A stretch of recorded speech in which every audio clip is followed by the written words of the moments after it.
sore sih. Selamat sore. Nah, hari ini saya ada di Rumah Sakit Keramat 128. Saya mau bincang-bincang santai nih sama Dokter Agustina Waluyo. Kita mau bincang apa sih kira-kira ya? Yuk ikutin kita terus. Selamat sore. Halo, saya Nadia.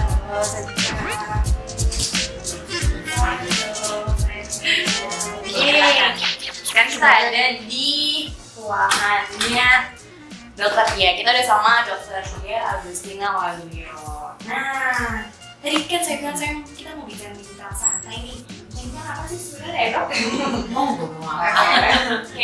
bincang-bincang tentang yang bercirup-cirup atau yang apa? Kayaknya ada macam-macam. Ya, kita mau bincang-bincang tentang sebenarnya HIV itu ada nggak sih ya dok obatnya? Kita mau tahu itu. HIV.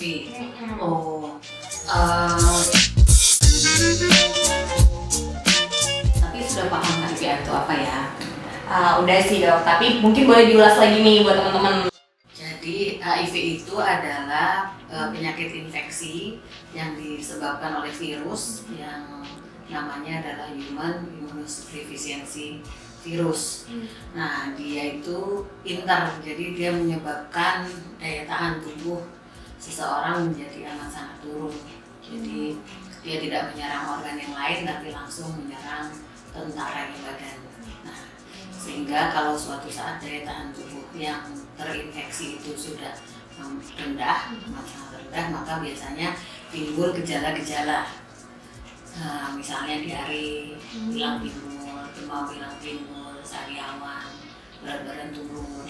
Terus bisa muncul penyakit-penyakit yang lain, jadi misalnya TBC, misalnya herpes, misalnya penyakit-penyakit lain yang timbul. Nah, kalau sudah sampai taraf itu, kita sebutnya taraf AIDS, kita sudah timbul gejala. Nah, terus alhamdulillah sejak tahun 2002 ya, itu sudah mulai ada obat untuk mengobati HIV, infeksi HIV. Memang obatnya itu belum ada yang bisa menghilangkan virus dari dalam badan yang terinfeksi. Tetapi sudah berhasil membuat virus yang di dalam badan itu ditekan sedemikian rendah sehingga kadarnya amat sangat kecil yang ada dalam tubuh, sehingga tubuh mendapat kesempatan untuk menghasilkan kembali sel-sel pertahanan tubuh yang sehat. Sehingga kemudian kalau jumlah virusnya berhasil ditekan amat sangat kecil, maka orang yang terinfeksi itu tetap kemudian bisa beraktivitas seperti normal kembali. Daya tahan tubuhnya juga menjadi normal kembali. Walaupun di dalam badannya tetap ada virus. Karena belum ada yang obat di seluruh dunia yang mampu menghilangkan virus dari dalam badan. Sebenarnya kalau kita bilang obat itu obatnya sudah ada ya. Ada. Tapi memang bukan menyembuhkan. Kalau bicara menyembuhkan apa enggak, ya menyembuhkan. Kalau yang dari nggak bisa makan atau nggak bisa beraktivitas, kemudian dia bisa beraktivitas normal, ya tetap menyembuhkan. Gampangnya seperti penyakit yang lain. Coba bayangkan seperti hipertensi atau kencing manis, tekanan darah tinggi atau diabetes mellitus ya, kencing manis. Kan kalau orang yang terkena hipertensi atau diabetes mellitus itu kan harus minum obatnya terus-menerus. Kalau dia tidak minum obat hipertensi, maka tekanan darahnya akan naik. Demikian juga kalau dia tidak minum obat gula darah, tentu dengan lain ya gaya hidup ya, itu akan naik lagi. Nah, ini sama. Selama dia meminum obat ARV, antiretroviral, maka virusnya akan dipertahankan, ditekan sampai jumlahnya bisa tidak terdeteksi di dalam darah, bebas. Artinya amat sangat kecil. Nah, kalau jumlahnya amat sangat kecil, maka badan mendapat kesempatan untuk membuat sel-sel pertahanan tubuh yang sehat. Nah, kemudian dia bisa beraktivitas normal gitu. Jadi apakah obatnya efektif? Efektif. Menyembuhkan? Ya menyembuhkan. Tetapi tidak menghilangkan virus dari dalam tubuh. Jadi memang masih harus dikonsumsi seumur hidup gitu. Sekarang ya bicaranya gitu. Mudah-mudahan kalau ada perkembangan baru suatu saat bisa. Tapi Tapi sekarang obatnya ada, terus tapi memang harus rutin diminum seumur hidup. Jadi sekarang HIV itu bukan lagi menjadi penyakit yang mematikan seandainya ditangani dengan baik. Seandainya minum obat dengan baik, terkontrol dengan baik, maka HIV itu menjadi penyakit yang bisa dikendalikan, bisa dikontrol. Jadi seperti penyakit kronis yang lain. Ini obat-obatnya ya dok ya? Ini obat antiretroviral. Oke, ini ada apa aja ya dok kalau boleh tahu nih jenis-jenis? Jadi yang ada di Indonesia ini, saya kenalin dulu ini Mbak Tika. Mbak Tika ini yang Yes. ya, Mbak Tika selalu menemani saya kalau bersama dengan teman-teman Oda gitu ya. Jadi kan nggak semuanya dokter yang sanggup, tapi kita harus tim. Jadi kami mengobati secara medisnya, tapi mungkin teman-teman ingin curhat, ingin tanya, ingin ngobrol, nah maka ada pendamping yang biasanya kayak manajer kasus gitu ya, nah itu Mbak Tika. Mau curhat, mau sharing, mau jengkel sama dokternya, nah Jadi dokter semua pulang sama kita ya? nanti Mbak Tika akan Lupa dosis obatnya. kadang-kadang ya lupa dosis obat gitu. Boleh sih WA ke dokternya atau ke saya sih boleh, tapi kalau saya sedang apa terus nggak baca, nah Mbak Tika akan handle dulu gitu. Terus kalau misalnya ada pasien yang kok nggak kontrol ya Mbak, aku udah lama nggak lihat, nah Mbak Tika yang akan mencari tahu ini teman-teman kenapa gitu. Karena kalau nggak kan sayang. Nah, obat yang ada itu ada lini 1 dan lini 2. Di Indonesia kita punya lini 1 dan lini 2. Ini lini 1. Jadi yang lini 1 yang sekarang dianggap lini 1 itu 3-in-1. Mana 3-in-1-nya? Ini 3-in-1. Ini fixed dose kombinasi. Jadi ini 3 macam obat yang dijadikan satu, yaitu tenofovir, lamivudin, dan efavirenz. Sebenarnya kita juga punya ini yang satu-satu, jadi ini efavirenz, ini tenofovir, dan ini lamivudin. Ini dijadikan satu menjadi satu kapsul. Ini memudahkan teman-teman untuk minum obatnya. Kalau ini kan 3 macam, terus aturannya beda-beda. Yang lamivudin 2 kali 1, pagi 1, malam 1. Tenofovir sehari 1. Kemudian kalau efavirenz juga sehari 1, malam gitu ya. Nah, supaya lebih mudah, maka dijadikan satu fixed dose kombinasi. Minumnya juga cuma sehari sekali. Jadi simpel sekali. Ini sekarang paling banyak digunakan oleh teman-teman Oda yang sudah mendapat terapi ARV. Yang lini 1 lagi yang lebih lama ada ini juga fixed dose kombinasi. Ini 2 macam obat, lamivudin dan sidofudin. Ini biasanya kita dulu sebut dengan Duviral. Nah, ini 2 macam obat, lamivudin dan sidofudin. Kombinasinya biasanya dengan nevirapin. Nah, jadi ini juga obat yang bagus. Nah, ini sudah diproduksi di Indonesia ya. Kimia Farma sudah memproduksi. Jadi maksud saya support untuk teman-teman sebenarnya sudah ada gitu ya. Jadi dan yang luar biasa adalah obat-obat ini adalah obat yang menjadi program pemerintah, artinya disiapkan oleh Kementerian Kesehatan dan kemudian free untuk obatnya. Jadi obatnya memang free. Ini yang lini 1. Kemudian kita punya lini 2. Lini 2 itu hanya 1 ya jenisnya yang ada. Aluvia. Biasanya kita kombinasi dengan tenofovir. Mana tenofovir ini dengan tenofovir. Biasanya kita kombinasi tenofovir dan kemudian dikombinasi dengan Duviral atau lamivudin. Nah, ini untuk lini 2. Kita memang tidak banyak. Atau kadang-kadang kombinasi yang lain juga bisa. Nah, jadi tapi kita tidak banyak jenis untuk lini 2. Jadi memang kami menganjurkan pada teman-teman untuk minum obat yang teratur supaya obatnya masih bisa lama kita pakai lini 1. Ya, supaya lini 1-nya tetap efektif karena kita hanya punya 1 obat lini 2. Kemudian, nah untuk bayi ya, lagi. Untuk anak-anak tuh ada nggak sih? Ya, ada untuk anak, tapi sayang sekali saya nggak punya. Tapi ini untuk bayi.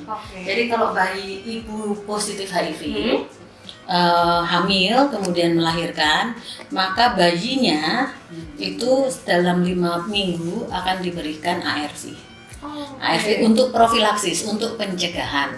Nah, biasanya diberikannya ini sidofudin sirup atau sidofudin yang dosis tunggal, ini nanti dipuyer. Nah, ini untuk bayi ya. Dia akan diberikan obatnya 5 atau 6 minggu. Kemudian nanti akan diperiksa anaknya.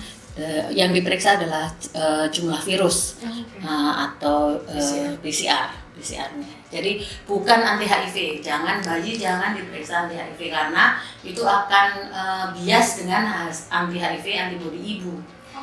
Jadi yang diperiksa adalah PCR itu lihat virusnya ada atau tidak.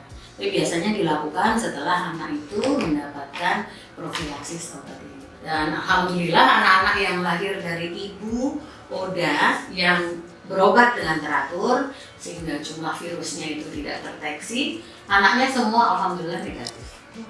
Alhamdulillah. Jadi angka keberhasilan untuk mencegah anak yang positif itu amat sangat rendah, hampir nol lah yang ibunya terkontrol baik. Jadi apakah teman-teman ODA boleh menikah? Boleh, kalau kami mensyaratkan kalau jumlah virus atau viral load atau VL-nya sudah tidak terdeteksi, sehingga dia kemungkinan menularkan pada pasangan dan pada anak itu menjadi amat sangat kecil.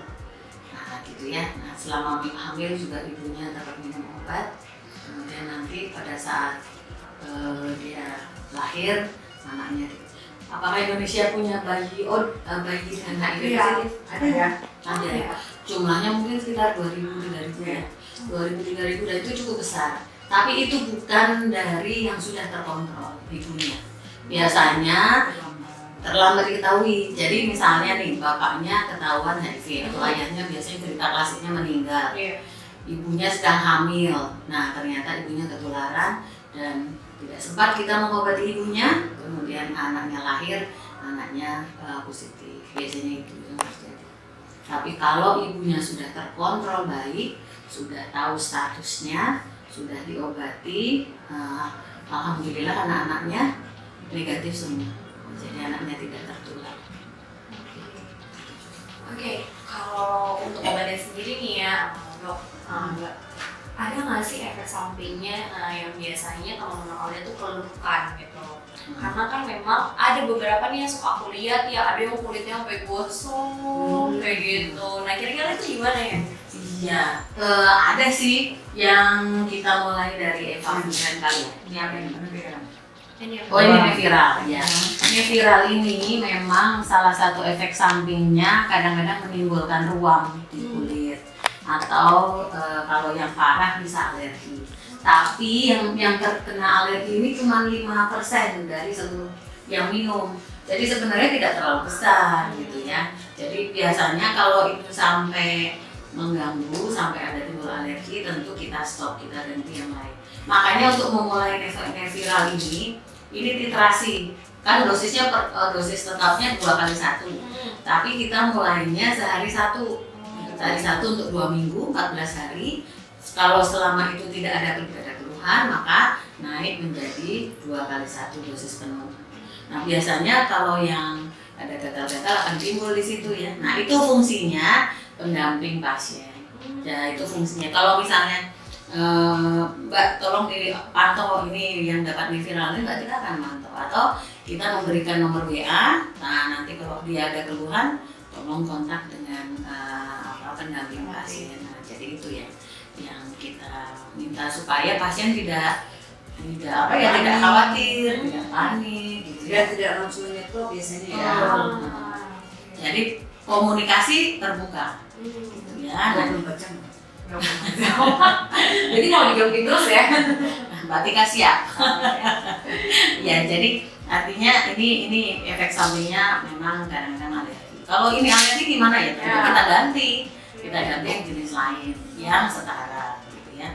Nah ini evaviren ini efek sampingnya kayak orang keliengan, nge-fly gitu ya.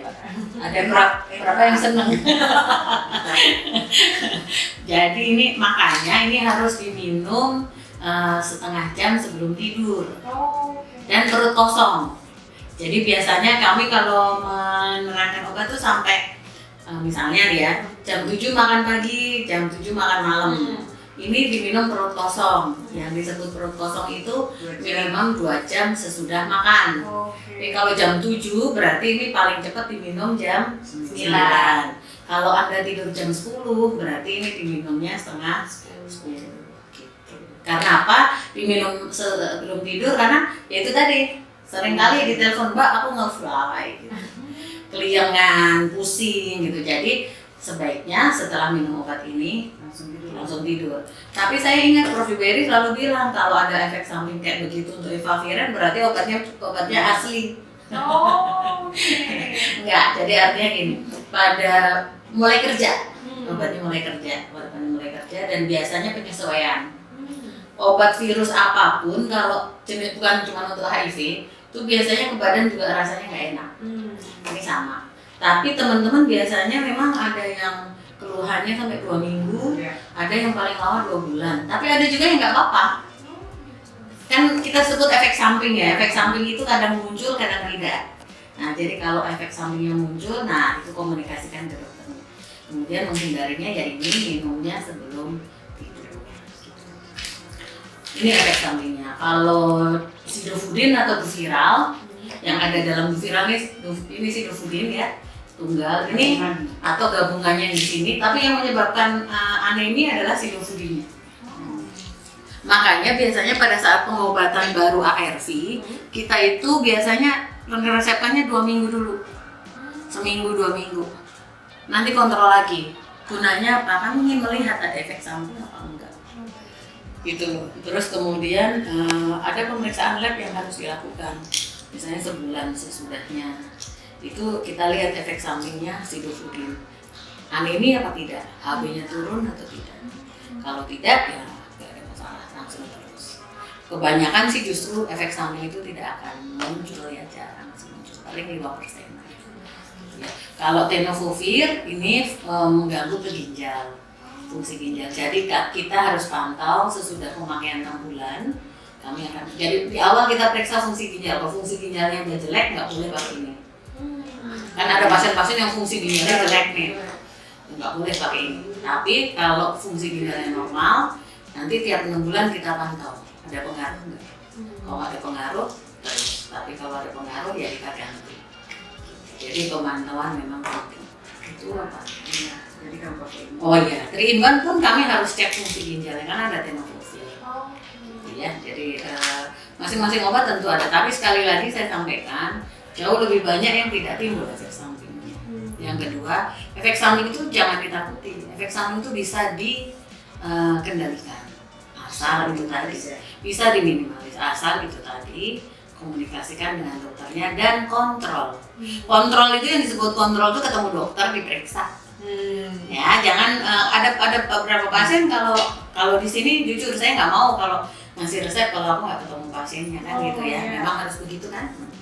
Nah, mungkin ada beberapa yang senangnya, dok, aku kan nggak ada keluhan, udahlah resepin aja nggak usah diperiksa. Oh enggak, saya bukan dukun sebenarnya. Jadi saya belum lulus itu ya, tanpa meriksa ngasih resep. Jadi harus diperiksa dokternya. Dokternya akan melihat ada efek samping yang timbul atau tidak, ada masalah atau tidak. Walaupun pasiennya bilang, oh nggak ada keluhan, tapi kan dia harus membuktikan. Saya mesti lihat pucat atau tidak. Untuk melihat aneminya, kemudian ada keluhan untuk di ginjal atau tidak kan kayak gitu. Kalau perlu kita periksa lab, memang harus kontrol. Aluvia ini efek sampingnya kalau yang dirasa nggak ada, tapi dia mengganggu metabolisme lemak.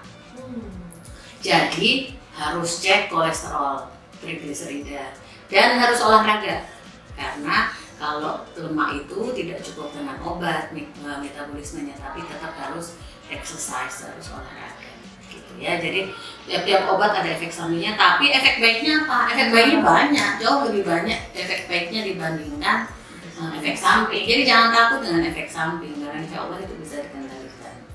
Jadi ya dengan kontrol teratur, dengan komunikasi yang baik dengan dokternya, insya Allah efek samping bisa dikendalikan. Gitu. Apa apa sih kira-kira yang perlu kita persiapin kalau kita mau mengakses si obat ARV ini gitu? Oke, betul. Yang pertama kita minta komitmen. Karena obat ini minumnya jangka panjang. Minum obat jangka panjang itu tentu bosan, harus tepat waktu kan gitu ya. Jadi yang pertama kita lihat apakah anak ini atau pasien ini, orang ini memungkinkan untuk melakukan pengobatan yang teratur. Karena kalau dia minum obat satu, habis itu terus putus, habis itu akses lagi, malah rugi di dia. Obatnya nanti kita nggak punya lagi, kan obat kita terbatas nih. Nanti begitu dia masuk lagi, udah nggak bisa lini 1, masuk lini 2. Nggak bisa lini 2 mesti ke Bangkok, karena nggak ada lini 3. Kita nggak punya di Indonesia. Nah jadi biasanya kita konseling dulu. Nah itu saya butuh Mbak Tika, butuh teman-teman yang lain, pendamping, untuk menyiapkan teman-teman itu, untuk memotivasi bahwa mereka bisa, nggak cuman pasiennya, Mbak Tika kadang ngobrol sama keluarga, sama siapa teman yang PMO-nya. Mbak Tika menyiapkan dengan PMO-nya, ini siapa nih nanti di rumah yang ini, terus kalau aku nggak tahu gimana, bisa kontak Mbak Tika gitu. Jadi bisa baik. Jadi nomor WA orang yang bisa dihubungi untuk ditanya itu penting, karena di rumah misalnya tiba-tiba, dok aku mau keliangan banget, dok aku mau aku ini, nah itu kalau dijawab oleh dokternya dia akan merasa lebih tenang. Kalau dokternya nggak bisa jawab, saya butuh backup dengan pendamping pasien itu. Biasanya kita uji cobanya dengan mengobati obat profilaksisnya dulu.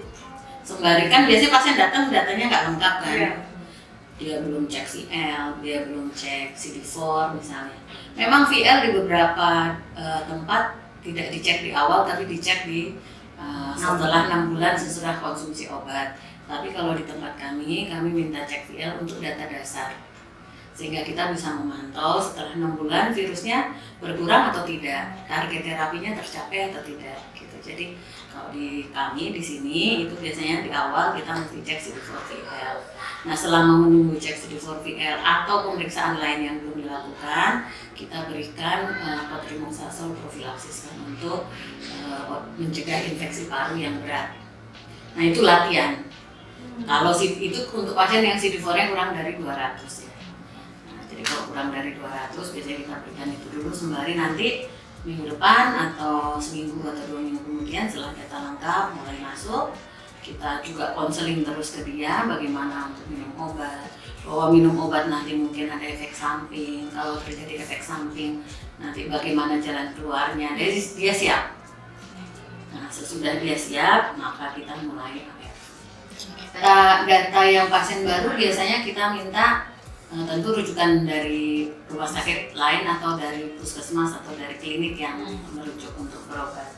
Biasanya anti HIV harus ada, kan, anti HIV. Kemudian kalau ada CD4 daya tahan tubuh itu kan dilambangkan dengan CD4 ya. Kalau ada lampirkan. Kemudian kan kalau pasien dengan HIV kita mesti buktikan dia ada TBC atau tidak. Jadi ronsen, kemudian cek darah rutin, sputum BTA itu ada apa tidak, kita lengkap. Kemudian viral load, biasanya belum ada itu di mana-mana viral load, jumlah virusnya.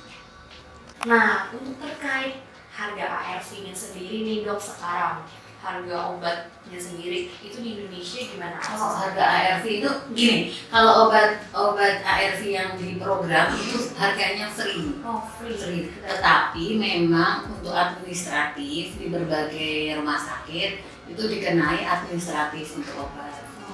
Nah, kalau aslinya harganya ini bisa ratusan ribu satu botol. Anda bisa lihat di sini, misalnya ini gabungan dari kan teman kami pilih juga pilih ya. Ini ada harganya di situ. Wow. Terus kemudian ini semuanya ada. Ini misalnya Nepirapin itu harganya 211, 613. Terus kemudian ini semuanya ada, sebenarnya tertera di sini. Itu Anda bisa lihat, semuanya bisa dilihat. Kalau misalnya harus beli, Tapi itu kalau untuk pemerintah Indonesia makanya luar biasa, pemerintah Indonesia adalah menggratiskan ini untuk warganya. Kayak ini antara 3 sampai 5 3 sampai 5 juta satu botol untuk 1 bulan ini. Sebulan. Untuk sebulan doang. Dan ini kan digabung dengan yang lain, belum yang baru yang emergency. Iya, ini. Jadi belum sama yang lainnya ya. Ya, yang Harus kombinasi. Jadi mengobati HIV itu tidak bisa hanya satu obat, tetapi harus gabungan 3 obat, gitu ya. Jadi 3 obat yang efektif. Jadi harganya akan bisa sangat mahal sekali. Yang paling murah mungkin sekitar 600 ribuan kalau bayar. Tapi ini kan tidak. Iya. Ada memang yang berbayar. Jadi ada beberapa produk, misalnya Duviral, Niviral, setahu saya ya, ya bisa. sama Tenofovir ya? Atau Niviral, lupa saya. Itu Niviral. ada beberapa yang bayar memang. Karena memang ada orang-orang yang aku nggak mau akses obat program, lebih baik saya beli, ya itu difasilitasi. Terus ada misalnya warga negara asing yang butuh obat, dia harus beli. Karena biasanya banyak nih yang nanya kalau misalkan itu kira-kira obatnya bayar nggak ya gitu, kita aksesnya gampang nggak sih? Gitu. Akses kalau sekarang di seluruh Indonesia mudah ya menurut saya. Jadi ada kalau di DKI malah puskesmas kecamatan sudah ada. Untuk yang lini 1 ya, lini 2 itu memang di rumah sakit. Ada beberapa rumah sakit yang memang menyiapkan itu. Jadi kalau saya nggak tahu Banten atau Jawa Barat saya kurang paham, tapi di DKI saya tahu puskesmas sudah bisa untuk menyiapkan obat itu. Ada beberapa pertanyaan sebenarnya dok dari teman-teman kita yang kebetulan titip dong pertanyaan untuk ditanyakan ke dokter. Oke. Ada mungkin satu-satu dulu ya, soalnya ada beberapa yang Namanya ya. banyak juga sih kayak gitu. Yang pertama, penanganan ODA apakah harus ada tindakan khusus kayak misalkan isolasi, mengisolasi dia?